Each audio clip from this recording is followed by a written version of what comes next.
한국이 해냈다. 한국인이 만든 인류 역사상 가장 큰 배.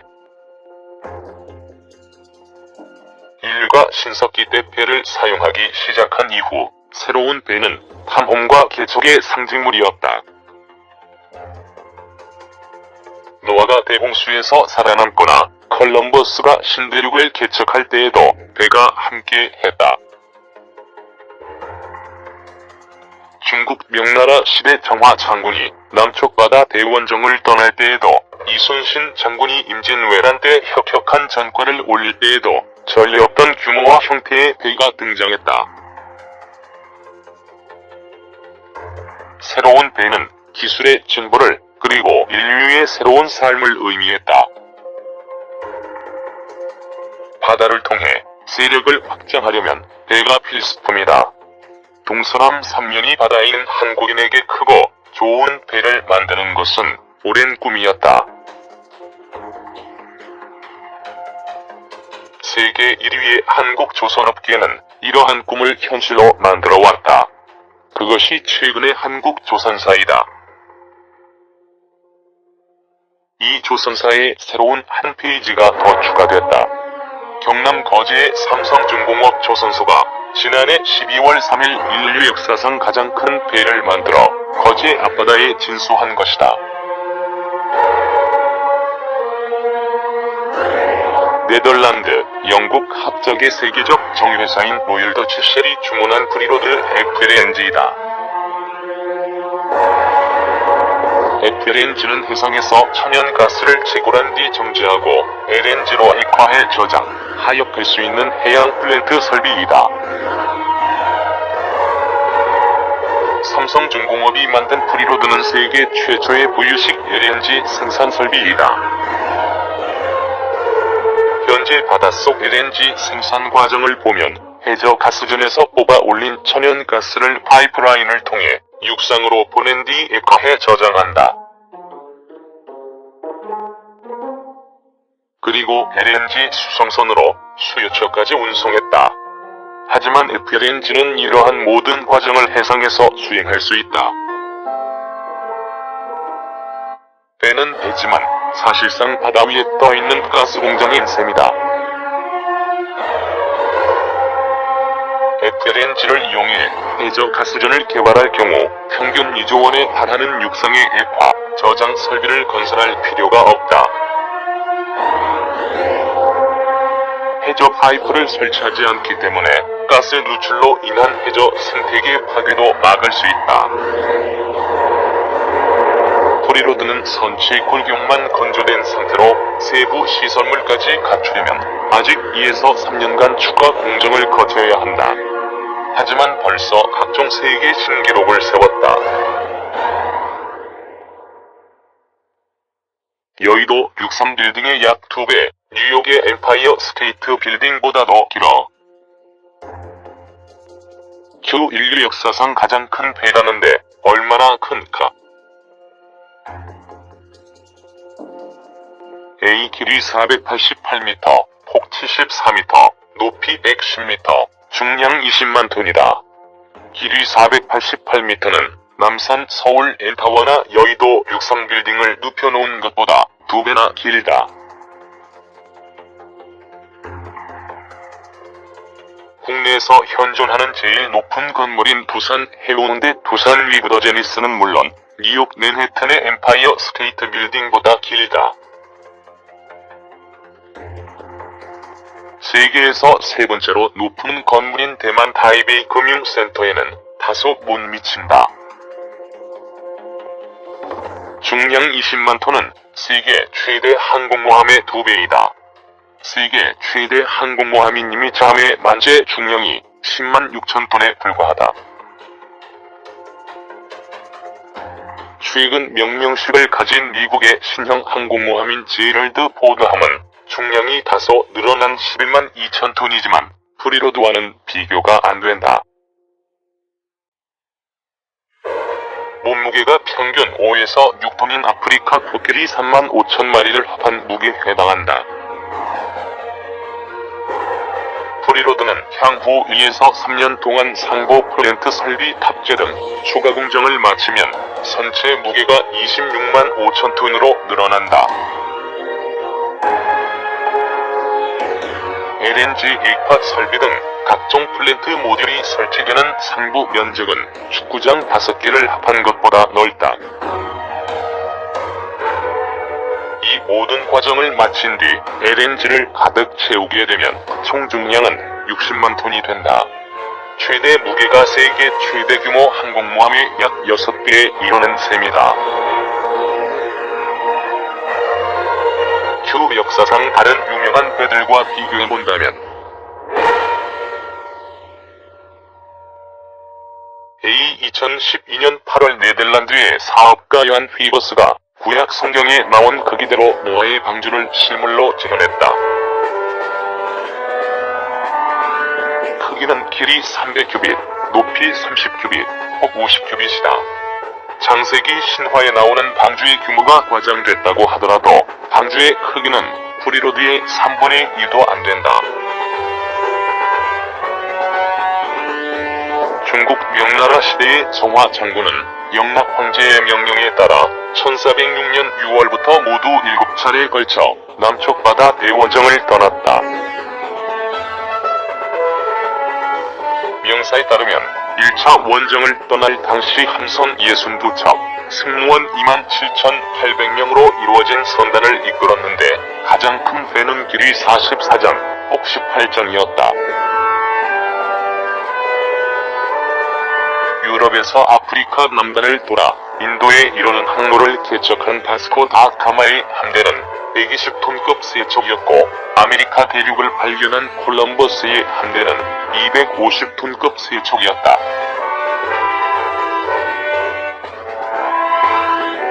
대서양에서 침몰한 타이타니코보다는 프리로드가 5배 이상 크다. 현재 기네스 기록에 따르면 가장 큰 배는 1975년 일본 오파마 조선소가 건조한 유조선 자루 바이킹인데 프리로드가 30m도 길다. 큐배를 건조하는데 얼마나 많은 철강제가 사용됐나. A 선체 중량 26만 5천 톤 중 철강제의 무게는 약 26만 톤이다. 호주 시드니 하버 브릿지 건설에 사용된 철제량의 약 5배이다.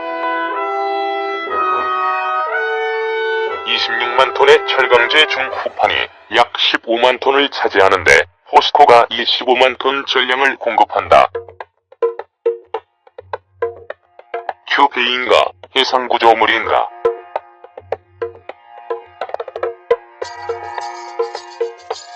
A배의 형태를 띠고 있지만 자체 동력을 갖고 있지 않다. 왜냐하면 물건을 싣고 운항하는 것이 목적이 아니라 호주의 북서쪽 프리로드 유전지대에서 20에서 25년간 정박하면서 LNG 가스를 채굴하고 액화시키고 저장하는 것이 목적이기 때문이다. 그래서 동력이 필요 없다. 이런 점에서 배 형태를 띤 해상구조물 혹은 바다 위 공장이라고 볼 수도 있다. 미국 공영 라디오 방송인 NPR은 배라기보다는 떠다니는 섬이라고 표현했다. 만약 동력이 필요하다면 엔진을 달면 된다. 동력이 없다면 거제 앞바다에서 호주까지 어떻게 이동하나? A 마치 소인국 소인들이 걸리버를 묶어 운반하듯 네 척의 2인선이 앞에 3대, 뒤에 1대가 붙어서 방향을 조절하며 끌고 간다. 그리고 척도를 지나 태평양 남쪽으로 호주까지 간다. 30일이 걸린다. 태풍 시기를 피해 2016년 초에 연이 이루어질 예정이다. 프리로드는 호주에서 어떤 일을 하나?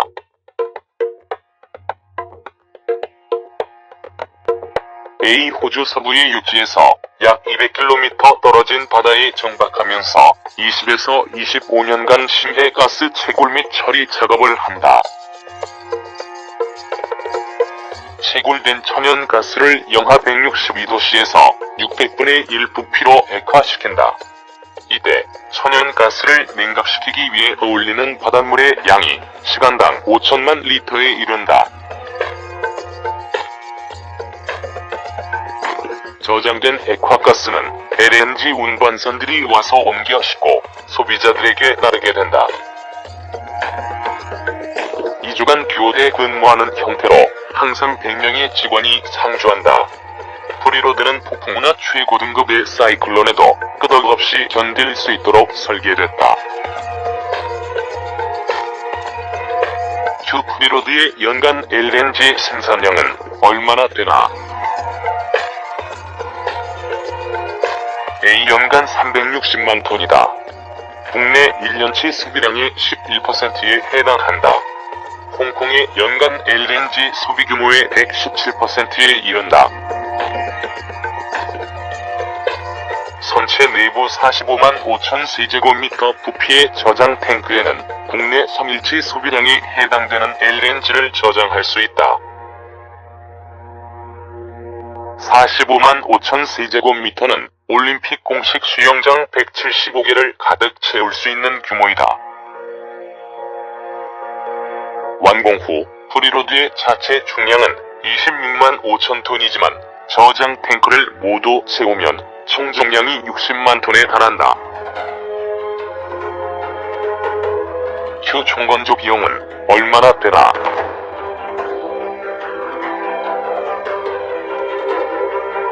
A 삼성중공업은 프랑스 설계회사인 테크닉과 컨소시엄을 구성해 2011년 5월에 프리로드 프로젝트를 수주했다.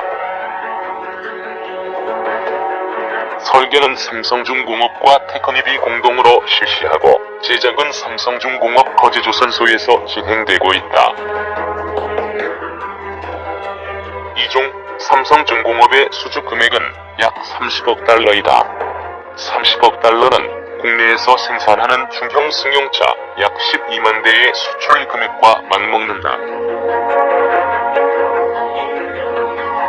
LNG 환척 수주가 중형차 12만 대 수출 효과와 맞먹는 셈이다. 큐 해상의 석유 시추 시설을 만들듯이 바다의 해상 구조물을 만드는 것이 비용이 더 저렴하지 않은가? A 수심이 깊지 않은 대륙봉일 경우에는 해상에 고정 구조물을 설치하는 것이 좋다. 하지만 대륙봉 자원이 점점 고갈되면서 채굴업자들이 계속 바다 쪽으로 멀리 나가고 있다.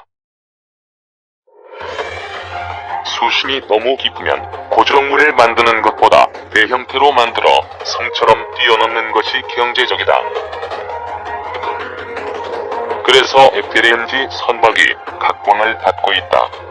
현재 석유와 천연가스를 생산할 수 있는 심해유전이 정유업계의 새로운 큰 시장으로 형성되고 있는데 호주, 동남아시아, 쿠바 지역이 주목을 받고 있다.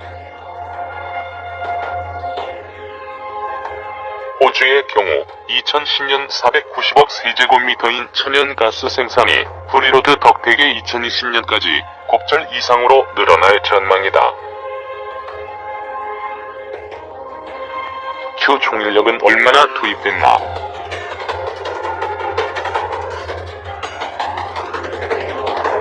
A 선박을 건조할 때 한 사람이 1시간 동안 일한 노동 단위를 한 시수라고 한다. 보통 초대형 컨테이너선을 만드는데 60만 시수 정도 든다. 프리로드는 지난 2년 동안 선체를 만들어 진수하는데 670만 시수가 필요했다. 앞으로 2에서 3년간 추가 공정을 하려면 더 많은 시수가 들 것이다. 설계에 투입된 인원만 600명이다. 큐 앞으로 2에서 3년간 진행될 추가 공정은 어떤 작업인가? A. 선체 내부의 LNG 저장 탱크 제작, 선체 상부의 플랜트 설비 설치, 내 외부 의장 작업 등이다. 특히 선체 위에 8만 톤 규모의 플랜트 설비를 설치하는 작업이 핵심 공정이다. 6,000톤 규모의 모듈 14개로 나눠 제작한 뒤 8,000톤급 해상 크레인을 이용해 순차적으로 탑재하게 된다. QFLNG 선박 시장은 전망이 어떤가? A. 로열 더치셀 등 글로벌 석유 회사들은 호주와 동아프리카, 동남아시아 등지에서 FLNG를 이용한 가스전 개발을 적극적으로 추진하고 있다. 현재 진행 중인 프로젝트만 20여 개에 달한다. 특히 중형 FLNG를 통해 생산성을 확보할 수 있는 매장량 1억 톤 미만의 중소형 가스전이 전 세계적으로 350여 개에 달한다. 관점에서 볼 때 향후 FLNG 시장은 더욱 확대될 것 같다. 한국인은 엔고 덕택에 세계 조선업의 주도권을 일본에서 넘겨받았다. 그리고 프리로드 신화를 썼다. 이 신화는 얼마나 갈까? 최근의 해외 언론 보도를 보면 미국 플로리다에 위치한 프리덤 쉽 인터내셔널사는 인류 역사상 가장 큰 배프리덤 쉽을 건설하는 프로젝트를 추진 중이라고 한다. 길이 1.4km, 폭이 128m, 제작 비용이 무려 100억 달러에 이른다고 한다. 길이가 프리로드의 3배이다. 안에 학교, 병원, 쇼핑센터, 위락시설, 스포츠시설을 갖추고 옥상에는 항공모함처럼 비행기와 헬기가 이착륙할 수 있는 공항시설을 설치했다. 1만 명의 사람들이 1년에 지구를 2바퀴 돌며 세계 여행을 즐길 수 있는 호화 유람선이다. 언론은 이 프로젝트를 현대판 노예 방주라고 이름 붙였다. 만약 한국이 국제 입찰 경쟁에서 이겨 2배의 제작을 수주하면 프리로드 신화를 이어갈 수 있을 것이다. 2016년 초 프리로드는 거지항을 떠나 호주로 향한다. 배 주인인 로열 더치셀과 배를 만든 삼성중공업 사람들은 태평양을 가로지르며 적도를 넘어 지구 남쪽으로 내려갈 프리로드를 위해 축배를 들고 축가를 부를 것이다.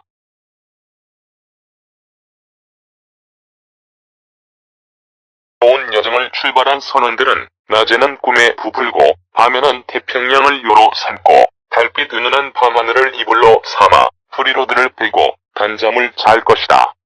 멋질 것 같다.